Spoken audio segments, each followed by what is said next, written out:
Okay, so I'm going to do another quick explanation here so I can try to clear up some questions if you have any. So this is the extreme value theorem. Essentially, it's finding max and mins on a closed interval. That's the key to this. It's a closed interval. Automatically there has to be an absolute maximum and there has to be an absolute minimum if it's a closed interval. So what you're always going to do is you're going to make this chart just like this anytime you're finding an absolute. What did we do last time when we were finding max and mins? Those were relative max or mins, and that's when the derivative changes from positive to negative or vice versa. These are absolute max and mins. So you're always going to figure out what you're maximizing or minimizing, and that's always going to go right here in your chart. Whatever it says, which says find the absolute maximum of f, that's going to go there. Now, why up here does it say find the critical values, find the critical numbers? Because think about where max and mins happen. They're either going to happen at the endpoints or they're going to happen where the slope of the tangent line is 0. Okay, so here's an example of, if I shorten this up, right there, if that's our closed interval, the absolute maximum is where that derivative is 0. Here, the absolute minimum is one of the endpoints. So we always have to check the endpoints, the closed interval, and where the derivative is equal to 0. So I'm going to go back to this. You find out what you're maximizing or minimizing, that goes right here in your chart. The very next thing you do is you take the derivative of that and you set it equal to 0. On the AP exam, writing this right here gives you points. You immediately, whatever you're maximizing or minimizing, take the derivative, set it equal to 0. That gets you points. Those values that you find, they're going to go in your chart. So that's where these values come from. These are your critical points, the places where the derivative equals 0. These are your endpoints. So when you're finding absolutes, you must check the endpoints and you must check where the derivative is equal to 0. Then where do these numbers come from? You're plugging them into whatever is here. So in this case, you're taking all of these values, plugging them in for f. Once you do that, you have your chart here. And where's the maximum?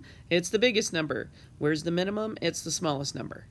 And remember, when you're answering the question, the maximum and the minimums are the y values. They occur at the x values, but don't say that the maximum is 4. It's not 4. The maximum is 130 at 4. Okay, so just to clear up some thoughts there.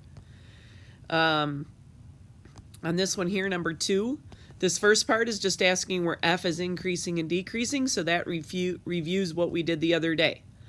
F is increasing when the derivative is negative. Or sorry, when it's decreasing when the derivative is negative. F is increasing when the derivative is positive. So that's where the number line is helpful. You fill it in, check your regions.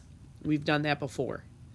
So on letter B here, you're finding the maximum value. It's a closed interval. So immediately, what am I maximizing? F. That goes here. The very next thing I'm doing is I'm taking the derivative and I'm setting it equal to 0. Now, yes, we did that up here so we don't have to do it again, but normally that would be the very next thing I'm going to do.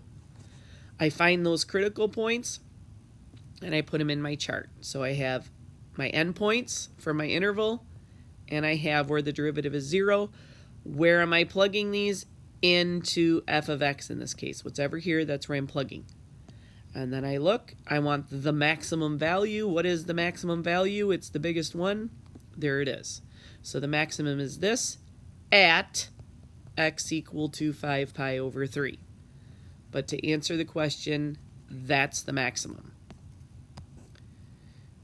So that's what you're doing for each of these. Number 3, what are we given? Look at the interval again. It's a closed interval. So that means immediately my endpoints are in my chart. What am I minimizing? I'm minimizing acceleration, so that goes here in the chart. The very next thing I do is take the derivative and set it equal to 0.